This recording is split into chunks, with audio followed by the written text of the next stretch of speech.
సరస్వతీదేవి శివుడు గురించి, శివుడు గుణగణాలు మహిమల గురించి గ్రంథం రాద్దాం అనుకుని భూమండలం అంతా ఒక ఆకు చేసింది. అల్పవృక్షపు కొమ్మ విరగొట్టి దాన్ని కలంగా వారింది. ఇంత కాటుక కొండను చితగొట్టి కాటుక మసి తయారు చేసి ఆ మసిని సముద్రంలో ముంచి మొత్తం మీద బురదలాగా కాస్త గట్టిగా ఉండేలా తయారు చేసి దాంట్లో కల్పవృక్షపు కొమ్మ అనేటువంటి కళాన్ని ముంచిందిట.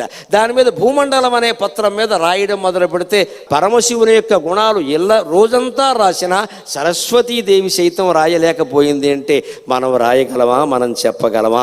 అనంత గుణుడు ఆయన అల్ప సంతోషి. ఆ ఆకు ఇలా తుంచి ఆయన నెత్తి మీద పెడితే అయ్య బాబు అయినా మన దొడ్లో కల్పవృక్షం నాటేస్తాడు ఆయన. ఆ బాత్రూంలోంచి వచ్చేటప్పుడే కాస్త ఇంట్లోకి వచ్చే కాస్త శుభ్రంగా ఉండే నీళ్లు, కుళాయి దగ్గర పట్టుకున్న నీళ్లు 2 చెంచాల నీళ్లు ఆయన శివలింగం మీద పోస్తే అయ్య బాబోయ్ వీడు సహస్ర కలశాభిషేకం చేసాడు అని కామధేనువుని తీసుకొచ్చి మన ఇంట్లో కట్టేస్తాడు. అంత దయ మన మార్కండేశ్వర స్వామికి.